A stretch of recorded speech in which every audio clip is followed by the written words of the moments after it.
bracing.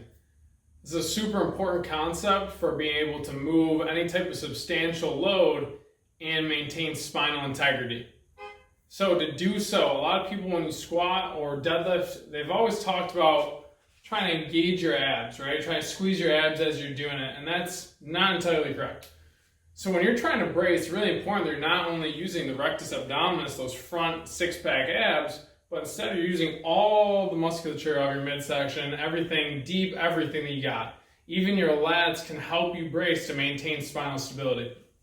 So to do so, the first drill that I like to use is if you have an athlete lay on their back, one hand goes on the belly, other hand goes on the chest, I want to see if they can take deep breaths through the nose, 3 seconds in and 3 seconds out, with the belly rising and not the chest. So it will look like this, just imagine laying down.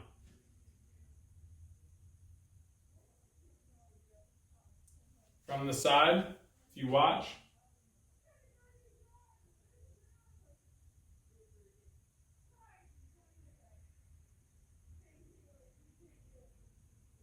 And what I see a lot of time with our athletes is when they go to brace or take that big belly breath in to lock in, you'll see the shoulders rise a lot. So you'll see something like this. It's really challenging to brace and create any type of stability when the breath's bringing your shoulders up into a compromised position. So that's step one, is really trying to get that breath down. Step two, we're going to take our fingers like claws here, like little pinchers. We're going to grab the midsection. I'm going to apply some pressure here. From here, I'm going to just relax, and then I'm going to try to tighten up my abs and my obliques and my low back. I'm trying to basically tighten up all the circle here into my hands. And that's hopefully going to create this tension where if I poke it anywhere, you're going to feel some sturdiness there, some tension. Now, another drill that you can do with this is just working on breathing and making sure when you breathe, you're not just taking it out into the belly, but you're getting that same 360-degree expansion.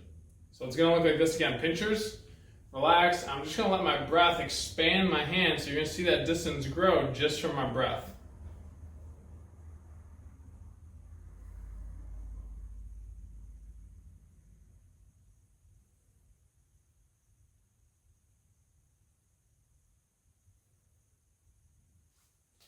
A lot of people are going to have a challenge on that one because they're going to only want to feel that front stomach pushing up.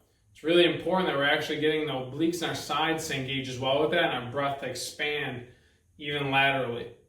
And that's really what's going to set up the whole thing here, where eventually when you lift a heavy load of something really challenging, you're going to need to brace throughout with your breath and muscular tension.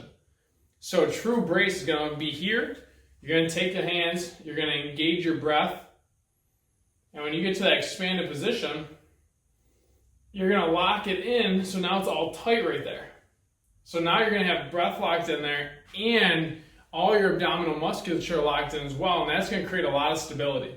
So again, you're going to take that breath in, let everything expand laterally 360 degrees,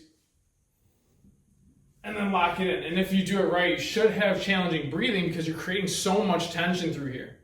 And that's why when you lift really heavy, say 1 to 3 reps, you're not going to breathe. If you do breathe, it's in between reps. And the reason for that is you want to create the Valsalva maneuver, which is locking in basically that intra-abdominal pressure and locking in your brace. And the more air you have locked in here, the more tension you're going to create, the more stable environment, which is going to allow you to move more weight, and it's going to allow you to do so safe.